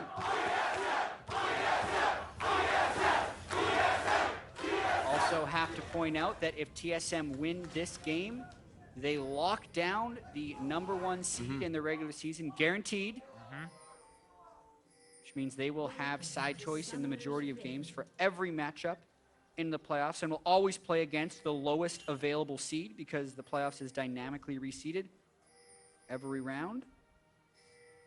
That is going to be scary for some teams. We were talking about the gap of Immortals and TSM to the rest, so. The respect. Nice. Don't be the first to mess it up and land the auto. Wasn't that that's the face Huni made when P1 actually took the game? The junglers are kind of sneaking up on him a little over bit. TSM. Oh man.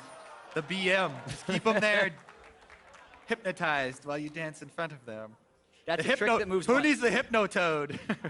Honestly, though, if we return to the Tom Kench, one of the biggest thing, actually, to me, with the recent changes that they made to him, where, you know, they moved the scaling a little bit earlier there on the passive health damage, but the ultimate goes so much quicker. And I like Tahm Kench's ability to make cross-map plays and make surprise plays now. Because he can bring someone really quickly, you know, him and Reignover are the duo you always talk about with Immortals. I would like to see Huni come up with some, you know, flank plays with Tahm Kench or something, surprise ultimates with the River King. Very true. That is probably the thing that Huni would try and get out of that.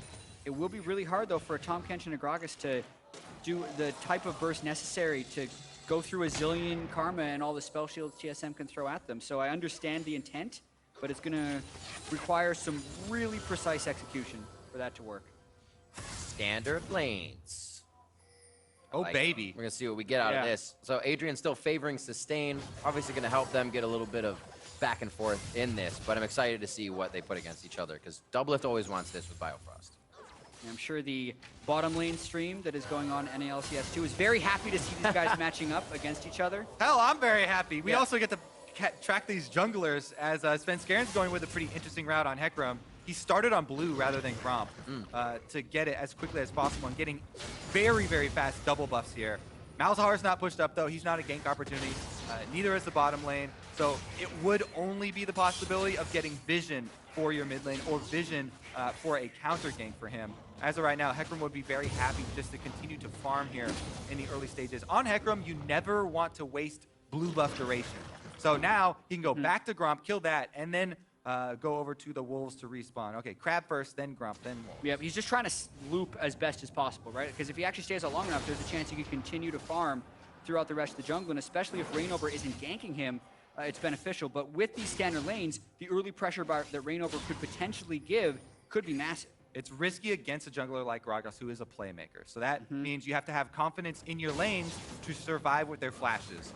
If everybody knows that they don't have jungle support and you're going to be farming, they can blow their flashes very quickly on an enemy gank and not sustain damage in the lane either. At that point, you know as a jungler, okay, now I'll go spend my money, I'll buy your wards, I'll come with the pink, and give you a side to rely on.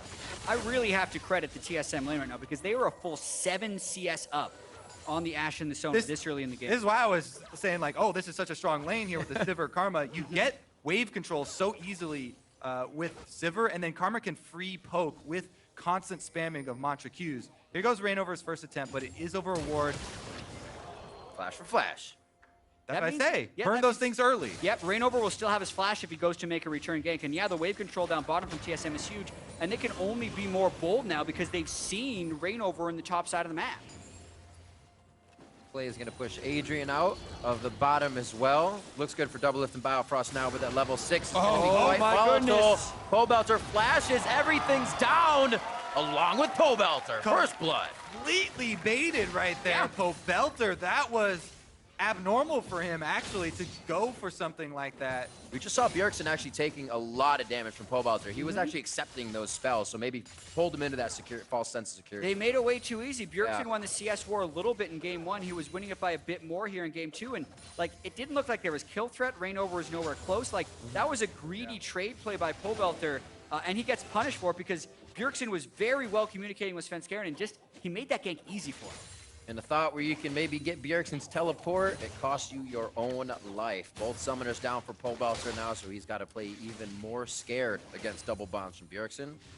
And we see Adrian getting back to lane. Looks like he actually stayed in that previous back. So they could try to catch up on CS down there. Yeah, man, that was a very big mistake from Pobelter because not only did he lose the first blood money for the team, but there was a big wave pushing into the turret. Now he's going to be behind on experience as well as gold to Bjergsen, and while Zillion's not the type of mid lane champion that's going to start to completely smash you, and he just buys Catalyst, there's no more advantage for Immortals in mid lane. He can't push him in.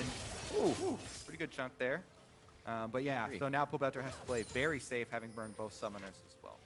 Yeah, and because of this, like even though Immortals is the team with the jungler who has more early game presence, they're getting pushed in all lanes, and Reignover hasn't been able to help. And Svenskeren was the one to get the first blood. Like, this is actually a pretty dire situation for Immortals this early on, and I think they're going to have to make some relatively proactive decisions fairly soon to prevent this series from just being a quick 2-0 for TSM. Definitely a good point to bring up because First Blood on Hecarim feels so good. You get your Trinity Force even like a minute earlier. It's insane. You actually can just take over the whole game. Hooney's in trouble. He has no flash. Very nice hop ultimate there. Oh, Pretty much throws it back. This was Pobelter going down. Now to the top lane as they go ring around the Rosie, and it's going to be Hooney that goes down. Kobe wanted to see the kill handoff to the jungler to just get the Hecarim. You can already hear him. He's like, I can relate to this. I think Early stuff. I literally have never seen in competitive play the jungler a handoff to the jungler. It almost looked like they were doing it there, actually. It was close, but yeah, you know, Hunter, they do want him to have the one-on-one advantage. He already has it over Hooney, and now it's just going to become more difficult for Hooney, even to CS now, because Nara is so oppressive. Yeah, and both of those ganks actually just came out of over-aggression from Hooney and Pobelter. I really wonder what the carryover effect of the end of that last game has, because Immortals may think that they threw that game at Baron, and that could be tilting them a little bit mentally, because those two solo lane plays are very uncharacteristic for Immortals. They didn't have the proper pressure to punish a jungler gank at the right time. There was no counter ganking going on. Reignover wasn't counter jungling and setting up a dive elsewhere. They were really just unnecessary, unforced errors that TSM was able to capitalize on, and that gives a very early 1,800 gold lead for TSM. And I feel like that's Immortals kind of following a precedence they set for themselves. They're usually able to win each fight. You look back to tense moments, and Hooney's teleporting into some pretty odd positions. The team has to scramble to get to that. Usually they can win them. Against TSM, those kind of plays fizzle out a little bit. So Reignover here, by the way, the reason he's doing this, they had... Wow. Just out of range. Well, the reason he's doing this, they were able to assume that Svenskeren went in and took his red quadrant because of the play he just made top. That's the most common next step. This one is going to be over a ward. Four-man dive. Doublet's going to have a good spell shield here. Reignover waddling in, hits Biofrost back. The cast also silences him out. Chrono Shift is on. Dirksen got the ult off. Yep, it's on it. He can get back into the fight, get the monster shield on for the team.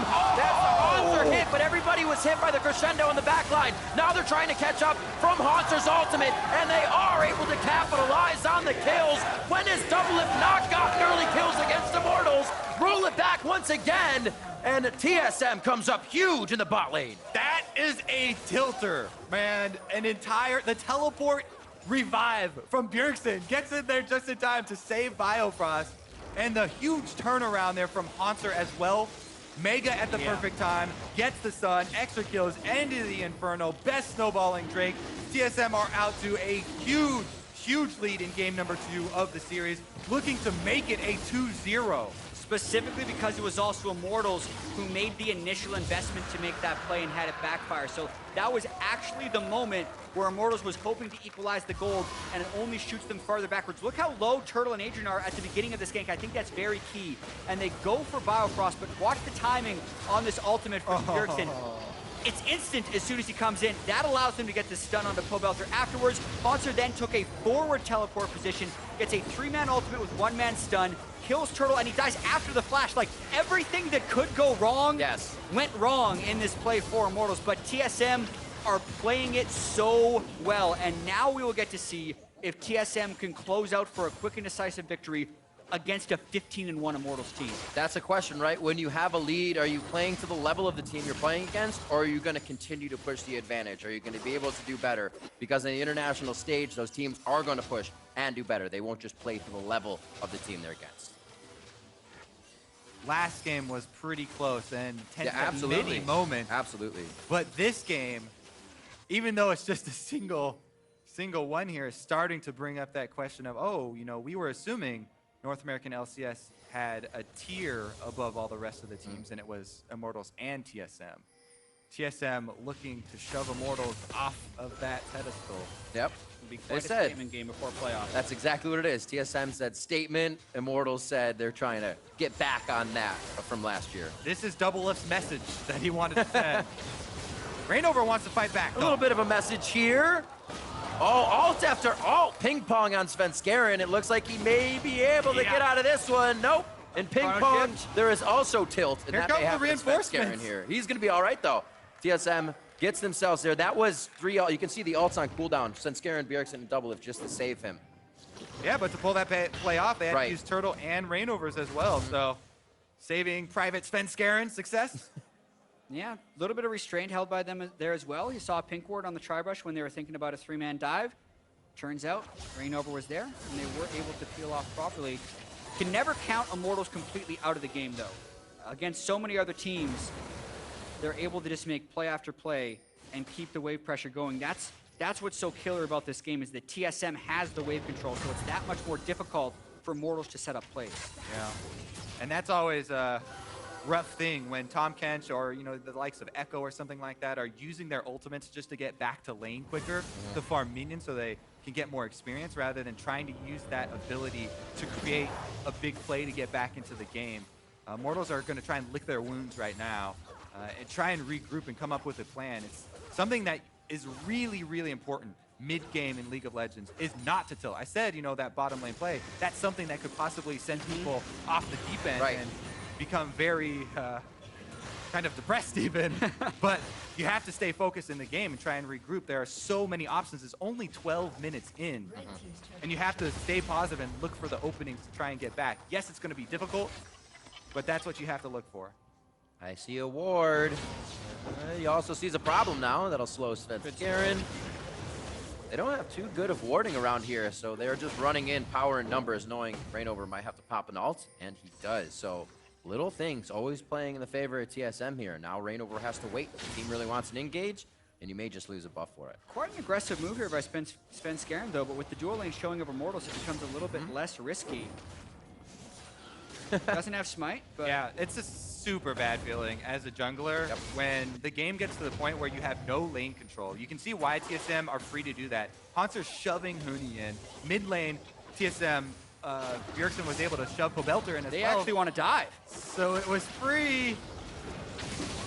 That's Rainover over the wall. Chrono shift, so that means Haunter's going to come up nice and fat for this fight. It actually is going to be Huni going down, trading back and forth. Bjergsen gets out. Still quite messy on both sides. That hits. So is Pobelter. Oh, the flash is there. Haunter can still get a quick jump out of this one as he's silenced right off the bat. That's going to be Haunter going down. And they go 1 for 2 in this. Adrian Chu, he's all the way from base. I don't know if you have the deeps for this, but he's going to hold him in place. That's the slow. Bjergsen used Chrono shift. That's why you have to stay focused mid-game. Even when things are going poorly, they are able to make some semblance of a recovery here for Immortals to get a couple of kills, and Turtle trying tower defense here. Yeah, I think he's going to be able to do it. The bottom lane second-tier turret is safe, the mid lane turret is safe, and then Immortals walks out of this with 3 kills. The 4,000 gold lead is shaved by about 1,000 right there, and it's not going to bring them back in the game, but it's definitely a start, and the counter to what TSM was trying to do to just basically end the game was right here. Yeah, coming back into a game like this is a step-by-step process. One step in front of the other. First step here is an overstep, honestly, from TSM. Yeah. And they go for the dive. It is pretty risky because they saw Rainover in the area previously. He goes for the great flash slam. That gets out the ultimate from Bjergsen. Notice how both of Bjergsen's bombs failed to do damage right there. He was trying to zone it between the turret, but the giant Tom Kench model somehow navigated around with Huni controlling it. Rainover had the 3-man stun. Burning the flash there is also something that pushed Haunter upwards towards Pobelter. And then with Adrian coming to the bottom with the flash being down, Bjergsen had no escape. Enables this one here, comes in to hold him in place. First stop the recall. And Rainover's going to come finish up this dive, as you know. Meanwhile, though, because they spent the time diving for that champion, they weren't able to kill off the turret. So there still is every single outer turret standing for TSM right now. That does mean that if Immortals make another play and they have control of the map, they can get a lot of global gold to try and come back into this. But Haunter's making quick work of Huni. Yeah, this is pretty... Eat him and throw him under the turret. Scary. Eat him and throw him under the turret. Oh, he loses the hits. The passive is there. He could get taken down here by Turtle as it wears off. Haunter comes back from the dead, and he's sent right back to That's the a bait right there. By There you go. Immortals. Another bait by the Frog. TSM pushing mid, though. Talk about the baits. SvenScared very deep as well. Got those turrets heating up, so they got to be careful about the resulting dive. Teleport from Huni. Flash forward onto Bjergsen. Chrono shift is there when he comes out of this. No silence to follow, but I don't know if TSM can put themselves in a dangerous spot to help back Bjergsen here. Nope. And TSM is getting all chaotic. Abyssal Voyage coming through, but it's a short one. And TSM looks like they'll be able to make the distance necessary. Step number 2 here for Immortals. They make it on the top side. Then step number 3 is another aggressive move from TSM, a tower dive after tower dive, punished heavily by Immortals, and they're getting right back in this. Yes, but also some weird mistakes. Wild Turtle got executed by the top lane turret, while Immortals was actually coming back in this game. So that's the thing. What health Definitely a lot.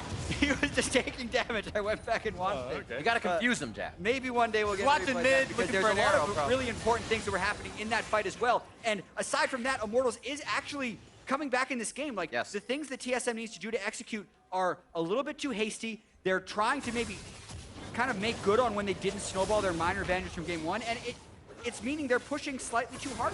Yeah, your point about bringing up mistakes is more valid than just the Wild Turtle solo dying to a turret. Also, the entire series of events mid lane from TSM was kind of another misplayed power dive that really cost them, going after a very healthy target, and they were punished. Here we go, is the original bait from Hootie, though. Yeah, so this was super critical. Haunter wanted the shield to run out before stunning, but watch the heal from Wild Turtle right before the Gnar ultimate, so he's able to keep Hootie alive. Then Wild Turtle actually stays incredibly close with his flash to get the finish, and then TSM, because there were 3 people top lane, think, okay, let's dive. So they just kind of go all in, but remember, they can't get the CC on a Pobelt because of his passive, so he has to aim for Rainover, and he actually misses. Yep, Rainover able to body slam and negate the damage from the charge there of Hecarim. And then here, they, again, punish that overextension in the dive under the turret. Because Tahm Kench, like we talked about, very quick ultimate. Hootie gets there, brings the party. There you go. Yep. There, literally, he wasn't staying to finish off the turret. He was just looking mid lane. Sometimes you get caught up in the action. Yeah, he wanted to see, he fired an arrow at some point. He's like, I want to help 2 guys. Maybe he hawk-shotted. You could hawk-shot to technically try to cut off a retreat somewhere. Makes sense. You're looking at a fight, your screen's blinking red, you're in the fight, right? Yeah, absolutely. Yeah, I do also kind of want to point out the impact Adrian is having on this game. One of the stronger parts of Sona is actually her ability to move around the map. And Adrian is even doing it a little bit more. He put 2 early points into his E, which a lot of times Sona would almost always go Q and W, but he is valuing so much his ability to just make rotations on the map and make sure Immortals is fast. And I actually think it's working. Trying to keep up with the zillion Sivir karma is a tall task, but trying to lend as much speed as he possibly can. Pretty crazy, but he's basically just using it on cooldown every time he runs out of base. I mean, yeah, coming out of base, pretty free. Yep. Generate that mana, no problem. All right, let's see. What's the next move here for Immortals? Because now they've been able to close that once large lead that TSM had in the early game, you know, at least as far as the gold is concerned, chopped it back down. So now they're within the range where they can take fights again on even footing. Yeah. Yes, TSM still have these Drakes, but the Drakes aren't going to mean a tremendous amount as far as the fights that they do look for. It's much more about the setup here, and TSM are making a strong push, calling Svenskeren up to try and take the turret as well. Yeah, maybe TSM pushes for another bit of a dive, but the ward coverage is actually pretty great for Immortals. I'm incredibly impressed with their composure from within this game, especially with the way game 1 ended and the way this game began. They were 4,000 gold down with only 40,000 total gold being in the game, like incredibly early. Fighting back to this state is super impressive. They also have a much, Ashe scale's better than Jhin will for the super late game if it ends up going there. Right. Significant poke on a doublet, but here's Sven! So Turtle pushes him back in range. They get the tether onto Rainover, and now Turtle. Svenskeren has to take longer time under the turret. Chrono shift onto him, and he doesn't go down. Now it's onto Bjergsen. The DPS of Bjergsen, a double lift, perfectly placed on the black line as the tanks dive. And they come out of that one practically unscathed. Those zillion dives, man. The revival actually almost timed out on Svenskeren. It was a little bit risky there, but he still had the turret on him. They get the extra kills. They get that top turret that they just called everyone up for. And there's some more gold in the pot. TSM, another strong move, this time on the top side of the map. Great double TP as well when they were halfway through that dive to really make sure it could stay for the conclusion. Adrian tried to get his Sona ultimate just right, but he was unable to catch the second guy coming through. See you there again. Yeah, watch this exactly. Another thing that happened, I believe, is Rainover was unable to stop Svenskeren. He was trying to body slam, but Svenskeren had started his ultimate, so he cannot be disabled. That allows Wild Turtle to get jumped very early. The ultimate is on Svenskeren, which keeps him mostly safe under the turret. No one wants to focus him. Then the double TP comes in. Huni was a little bit too slow to the party, didn't want to teleport in before his other solo laner had gotten there, and TSM opens up another lead. And Pobelter was trying to do the poor man's teleport of ghosting up to the top lane, but not able to walk up that fast.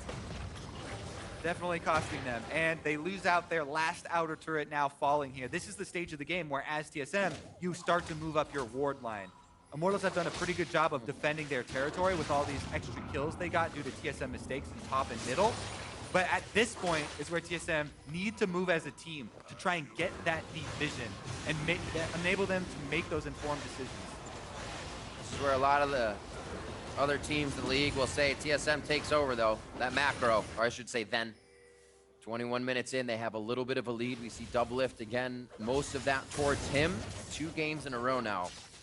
On now a different AD carry. And TSM is going to slowly work these objectives again. Try to force the hand of Immortals.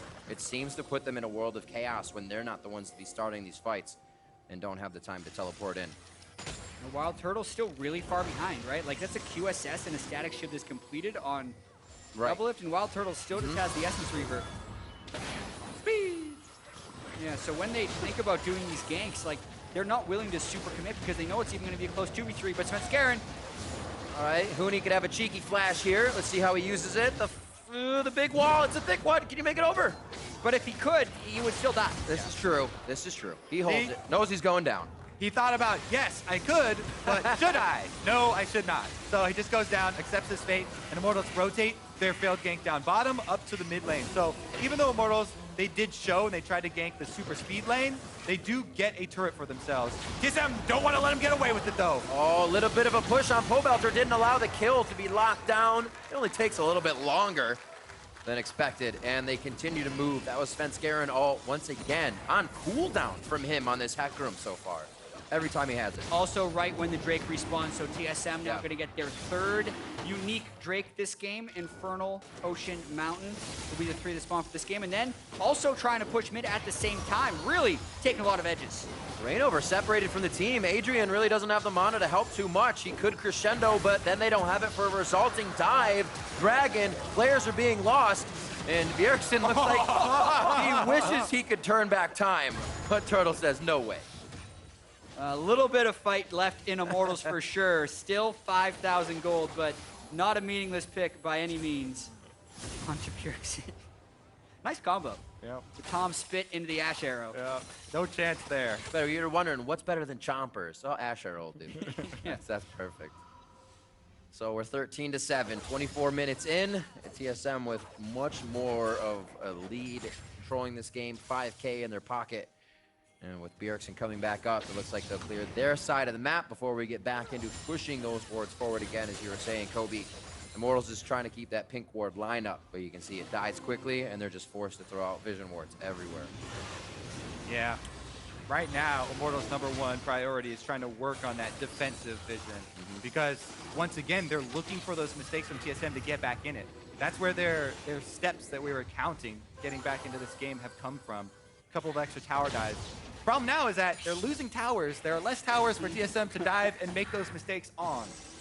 Absolutely, and Doublelift is still going to be quite a scaler. It definitely feels like Huni can't split push against Hauntzer. Hauntzer's Frozen Mallet build is consistently stronger, so the options for Immortals are really just kind of make plays with Adrian Sona and Wild Turtle's Ash, who are both really far behind, so wherever they make plays, they have to have a significant numbers advantage. And with how fast TSM is, you can see why it's difficult. They really have to find almost a lucky pick. Exactly. That's why people have been prioritizing these speed picks so heavily recently. They're so good, both offensively and defensively. It lets TSM choose. And they've chosen mid lane.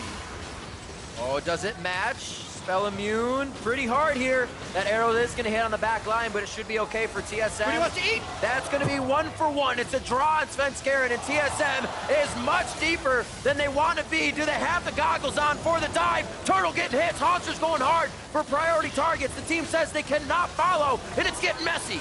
Split decision there from TSM. Did I say there are not enough turrets left to dive? Well, there are. Oh, the double bomb. It's going to be on Adrian. There it is. Takes him down. Bjergsen reassesses the fight, says, yes, we can do this. Turns it back on to Immortals. Huni doesn't take the gate. He goes all the way around for safety. A few attacks, the slow, the bomb, and it's going to be the kill coming in for Bjergsen onto Huni. All planned. TSM come up with the ace. Man, with the lead they had coming into that one, Svenskeren goes all the way into the base. And as Immortals thinks they can turn it around, how do you make it can't. out? Well, and then the scary point was, TSM, they were still winning the fight after Svenskeren trades 1-for-1, very close there with Pobelter. But then Haunter goes in, the backline of TSM just backed off. So Haunter goes in as Mega, and they could have definitely won that fight. But then, all right, let's take a look from the beginning here, because this is that Sven dive. He's going one way. He's on a mission. He's got a bomb on his head that's going to explode here. And that's what gets the kill right as he comes out of the stun. If Huni could have Abyssal Voyaged a fraction of a second earlier, he saves him, and this could be a very different fight. But then here, Doublelift gets such a good ricochet. Haunter sees the play. But yeah, TSM was backing up because of the zoning of Rainover and the potential damage for them. But the double bomb stun, as Wild Turtle's low in the back line, Huni can only tank so much. Rainover walked into that as Adrian picked it up, and when you pick up the bomb, you move over the explosion radius a little bit, and that was on the edge. It also tagged Rainover, so that was a little bit of a mistake there, as Immortals were trying to punish the mistake from TSM to get back into the game, and then making a positional error of their own, and now it continues. Right back through the batting order, a cleanse to Wild Turtle. He gets his distance from Svenskeren. Chopped up onto the turret. Rainover looking for the back line of the target, but he's the only front line. And look how many TSM members are back in Immortals back line. Svenskeren goes down eventually, and these are drawn out fights, seeming to favor Immortals now. Well, Doublelift's under the turret. Oh, that's gonna sting a little bit. Doublelift goes down as well. A Mikhail's, a cleanse, and a spell shield won't save him. And now we're going up 50 seconds on these timers. There's so many good things to pick out of these team fights. We'll wait for the replay because they're still on the run now, but Immortals have defended another of these turret dives from TSM. So many turret dives. My favorite little thing from this fight is how after the dive, so they go for this kill here, but what's funny is Svenskeren's the one diving, and they want to Zillion ult him because he has a turret on him, but he gets eaten by Huni, and you can't Zillion ult him while he's in the stomach of Huni. So Bjergsen waits around, takes the turret till he comes out, able to get it off there as Hunter Goomba stomps Wild Turtle in the backside, and their front line's gone. Yeah, but we also have to keep in mind with the Malzahar sitting somewhere between the turret, it's hard for the whole team to dive through. Doublelift went super deep at the end of that fight, and they hadn't actually dealt with the biggest damage dealer in Pobelter. They're successfully killing Wild Turtle, but if they don't get Pobelter as well, the fights can get messy. Oh, they're messy, all right. Yeah, TSM goes. They are definitely trying to push the tempo on this one. 32 kills, 28 minutes into this game. This is crazy. Doublelift has right now a 3,000 gold lead. Almost 4 right now onto Wild Turtle, sitting with 2,400 in his pocket. And you can see how much damage he's doing in these fights as well, able to stay in there with all these cleanses and Mikhail's. That time, a little too close for comfort. I'm sure they'll reposition for the next one, but Immortals is finding ways back into these fights, realizing TSM, they're gonna go hard each time. Immortals may be able to use that to their advantage. Yeah, and I'm really curious if Immortals is kind of picking this as their moment they need to fight. They're only 6,000 gold down. They have a pretty good item set on Pobelter, but they would need to get a good pick. It looks like TSM's actually looking to trade Baron for the Mountain Drake. The funniest thing to me is that even though Immortals are so much down in gold, down in Drakes, they have vision control. So they see this Baron opportunity for TSM. They see them walk over there. They know that they're going for this. They can try and delay them while they take this Mountain Drake. TSM, though, they're pretty fast. Oh, and they don't want to let the Drake. Here he comes. It's not going to be Turtle. They push off Huni. Get off my They still have that pink ward. Nobody on TSM is still an clear. Ash Arrow, still a Sona. Oh, we might see a fight here depending on the poke. Or a steal. Nope. Dragon over to Svenskeren. That's the second for them in the form of Mountain. And they're going to be backing off of this one. Beautifully done. Elder is going to be next as we're at that time of the game. And Immortals, the Dragons have not been going their way. Each time TSM has approached an objective, Immortals either gets pushed off or loses the resulting fight altogether. Doublelift on the Sivir has gotten to the break point of Sivir. The super happy, yes, 3 item completion. Oh no! Oh no! Red buff releases. Whereas Turtle is still working towards that point. So Immortals right now are trying to, let Turtle get all the money he can. Right now he's farming that large wave on top, but he needs his Infinity Edge. They need the crit coming through to be able to, stand a chance in these team fights. He is just impossibly far behind. I mean, I think the other thing that could allow them to go in team fights, we've seen it from Jensen in some games this year, is just if Malzahar gets the perfect storm in a team fight and gets a lot of Void Spawn going as well as some refreshing stuff, it can help. But against this TSM team, it's just much more difficult to let happen because of the Zillion ultimate. Yeah, and Doublelift is going to be putting out so much AoE damage on Sivir in the late game team fights that Immortals have to find some way of either zoning him and stopping the damage, you know, CCing him or something, or actually killing him. Because that Sivir left unattended in the late game is just going to chop everyone down. As well as looking at this pick for Huni, back to the Tom Kench for him. Kind of getting pushed around by Haunter. Usually Huni's the one destroying lanes, being a carry. Well, Tom Kench can always be that nuisance. We've seen him in games, cause a lot of trouble. It's not the Aurelia. It's not what we've seen him on recently. And it looks like not having that power in the top lane could also be hurting Immortals a little bit. Working to bring back 7,000 gold now against TSM in a 20-12, 32-minute game. Immortals is obviously respecting the pressure they have right now. Been under the turrets where they found success so far, so to see if that's where it happens again. And it is so difficult for Immortals to find Wild Turtle Farm right now. Just the move speed that they have to respect from TSM, and the fact that the outer turret, even in the bottom lane, is still up for them. Like, the map pressure just isn't there for Immortals in a way that, you know, it's been for them the entire year. Even in week 2 when they lost to TSM, they were closer than this game as far as overall map control. Yep. But a lot of this is still going to be about the cleanness of the initiations. TSM has to make sure not to overdive. They definitely have a bigger lead in this game than they did in game 1, but it can still go away as this game gets later.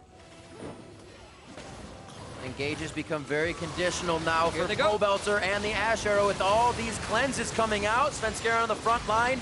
Rainover looking to get that task out. Doesn't do much. They may be able to get Haunter. Chrono Shift goes down. Haunter will be coming back up. And it looks like they keep going for the fight. Haunter throws back. Huni goes down. Now it's going to be on a Wild Turtle. They try to get him. He flashes forward. That's going to be the hit. Wild Turtle's getting the ricochets now. Or double lift, rather, I should say. And it's the triple kill. Going forward in the fight. Can they catch Belter? That's going to be the hit. The passive is on. Do they turn around for the kill? Haunter fighting a minion. Almost goes down. Double lift brings up the pentakill. The most pentakills in LCS history for Doublelift, and also even closer to his 1,000th kill in a climactic moment to potentially 2-0 Immortals. The fights have been scattered the entire time. Both teams testing each other to the brinks here. For the heal. He killed himself! He killed himself for the heal. Hexa-kill! The Hexa-kill for Doublelift. They're looking at the Nexus. TSM, only for a moment, were jaded from the first place spot, but they will reclaim that spot on the pedestal and will be that first seed in the North American LCS. TSM take down Immortals. And in a very hectic game, too. 25 kills to 13. But the impressive parts about this are 2-0. Anytime Immortals would fight back, TSM was not dissuaded, and they kept aggressive the whole way. Tower dive after tower dive. Baron bait at that last fight. And even though it looked a little bit grim, Doublelift flashed forward to start that pentakill chain going, and it was successful. So much control from the bottom lane of TSM, even from the very beginning of this match. They draft the premier bot lane champions, and they absolutely demolish Immortals. Fantastically played. Doublelift said coming in, it's a statement to be made. Immortals are trying to right the wrongs of a past, and it looks like they tried very hard in this game, even pushing themselves to places they haven't been in gameplay, very chaotic areas. Both teams were pushed to that brink this game. Doublelift said before this that it was about sending a message. Yep. And that message has been received loud and clear. Heading into playoffs, something like this is one of those things that can even have the possibilities of creating a mental block for a team. If you're looking at how do we take down TSM, there's going to be even more pressure. Heading into playoffs, TSM is definitively the favorites to take the title. Absolutely. Unless they falter, they're expecting to win. Right? What percent do you give to What percentage? Yeah. Phoenix won, though. What about those guys? They're 1-1 against them. The only team currently to have taken a game off of TSM. The gods. So every team that is currently in line to be in the playoffs, TSM has beaten in best of threes. Haven't lost to a single one. It's hard because you look at those games, and while there was strategy used, it just came down to pure skill at some points, and that's what teams have been lacking against TSM in the first place. So once you even break that mold that they usually work with around the map, they're still extremely strong in every bit of the game. Yeah, from front to back in team fights, from all the lanes, from the map pressure, and from the objective control. They took 8 elemental drakes in this series to 0 of Immortals. Yeah. I also really like how TSM have been able to deal with, the changes as the game changes, because that's one of the most important things, and that's what's going to be important as we move on towards playoffs, towards international play. Bjergsen was a little unsure as to the 6-14 mid lane changes and Malzahar, and it took them a little bit to get used to it, but he brought out something that they've used in the past, the Zillion, to great effectiveness in a new way. Yeah, and this game will continue to change. We're going to have some big lane swap changes coming in the next patch for the playoffs. They look pretty happy with standard duo lanes down to that bottom side. Champion pools will change, and it's about their ability to adapt and continue to stay confident, and they have no reason not to be extremely confident. Absolutely. A split where TSM continues to do well. They've avoided the Reginald phase, and everything's looking up from here, right? So now before TSM gets on with their celebration, let's send it to Zyrene for a post-game discussion with the one and only Double Lift, fresh off a sweep and a pentakill. Gentlemen, great cast on the day here with Double Lift after that pentakill. What did that mean to you to get that pentakill in that game? I got a lot of pentas in my career, so it just felt pretty good. When I got the quad, I was like, gimme, gimme, gimme, and my teammates like, I could get it myself, but Soren set me up, so I love my team, and actually in the heat of the moment, I didn't even realize that I killed them all. I just know I flashed into 5 people, which usually I just die and I look really dumb, so yeah, it felt pretty good. Oh, man. And so you were talking about how you were just so hyped up about that, and so you, at the beginning of the day, we ran a little clip of you saying that, Immortals think about us. We don't really think about them at all. But where do you see Immortals as your rivals? Because that seemed to mean a lot to you to actually take them down once again. Well, yeah, Immortals is obviously like clear-cut second best team in NA. I mean, they give us the hardest time, and just playing against them, it might have been like maybe sometimes seems one-sided or whatever. Sometimes seems like we're just rolling over them in team fights, but it's so hard to make calls against them, to just give the correct information and to execute. We have to play mechanically perfectly, and we have to have the best game strats. So it's really hard. In the middle of the game, it's so stressful. Even when we had a huge lead, I felt a lot of pressure from Immortals. And yeah, I mean, they just play their signature very aggressive style. And I think that last game, their bottom lane was pretty much the biggest reason why they were not able to come back. Because if you're playing Ashe Sona, which is a really big lane dominant lane, then you should not be down 100 CS. So yeah, I think we got pretty lucky in that way. And so you're talking about pressure, and I want to actually reflect on the previous spring split and compare it and contrast it to this split. You finished last split in 6th during the regular season. Now you guys had first place since day 1, week 1, and you've held on to it the entire time. You actually just locked in first place for the spring split, or the summer split here. Is it harder to go through that trial and tribulation of being 6th place and then having to fight your way up? Or is it harder to lead the pack and struggle to find improvement? Oh, dude, last split was definitely harder. I mean, we didn't really think anything was working, and it really sucks when you're coming in as the lowest seed because you have that super difficult journey all the way. I'm gonna say both are really hard, but when you're just getting beaten down week by week and you're throwing 10K gold leads on a weekly basis, it feels so bad. It's really demoralizing. And at the time, I was questioning wow, am I really an elite player? Are we really an elite team? This is the TSM that has been in every single North American finals, and we're 6th place in the regular season. It feels so bad. I feel more at home here, I guess. And I don't know, we're playing an elite team, and I think we can compete at the world level right now. How far does this TSM go? If you guys compete at the world level, where is the ceiling for this TSM team? I mean, the whole goal of TSM, I mean, Reginald was always telling me, even when he signed me, that the goal of TSM is to win Worlds. So that's always been our #1 priority and our dream since the very beginning, When I first started being a pro 6 years ago, that's what I wanted to do, is win Worlds. So I think we're on our way. All right, congratulations on that win once again, Double Lift. Now we're going to throw it over to the other side of the rift to get an interview with Immortals Pobelter. Thank you very much, Arena. I'm here with Pobelter. Thank you so much for joining me after a tough loss there. First things first, how are you feeling coming off the series? I'm actually not too bummed out about it. Yeah, we lost and it was 2-0, but it's always really fun to play against TSM because they're really aggressive and they push us harder than any other team in NA. I mean, it makes sense, right? They're first and we're second, so even though we lost, it was really fun to play, and we have a lot to learn on and improve on before playoffs, so I'm still not that sad about it. Well, fair enough. It was certainly a fun series to watch. What was your preparation like coming into this series, though? Because I know you've had a flurry of weeks just really dominating a lot of teams, but you expected TSM to be a challenge here. What was sort of the pre-game stuff moving into this series this weekend?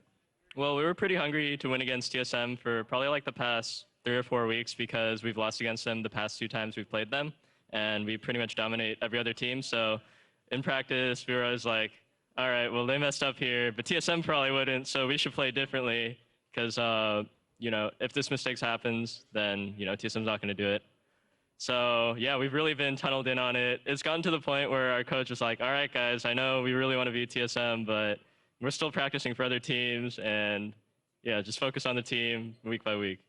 And then, of course, the series, definitely a tough loss there. Kind of what went wrong from your perspective as far as the series, though, because obviously TSM did sweep you here. Game 1, I think, was pretty close, actually. I think we were in a winning position around Dragon, but we kind of rushed in, and we started to die 1 by 1 when we should have waited for Soraka ult and GP ulti to come back up. I think if we had waited for those, we would have had like a really clean ace there and probably won the game, but we made a misstep there, and then from there we had some poor side lane wave management, and then whenever Dragon spawned, we would be having to catch waves. So they ended up getting a few Infernal Drakes on us, and then we did start to get caught out a little bit by like Shen, Hecker, and Bard. I think it's a really strong combo. And so they were just constantly forcing plays from, like they would just be brute forcing it, but it's so hard to stop when it's Shen, Hecker, and Bard, Zillion. It's like engaging on you from 2,000 range. Second game was pretty much over after lane phase, I think. Top lane died to a gank, I did do a gank. Bot lane was down like 30 CS. And then I think we were feeling kind of desperate, so we tried to make the gank bot, and then we ended up like 3 or 4 people dying there. So that was not great, but we kind of came back a little bit by making good plays towards the top side. But still, it wasn't enough, and I think some people on the team were having some jitters. We were making some really basic mistakes, like people kept walking in and catching zillion double bombs, things like that. So I think we definitely need to tame our nerves a little bit. Well, one final question here. You've had a strong finish to the regular season, not first this time, but second. It is very likely now that, that you'll play TSM again in the playoffs. If you play them again, what do you expect the result to be? Well, if you recall Spring Split, we 2-0'd TSM in the regular split and got 3-0'd in playoffs by them.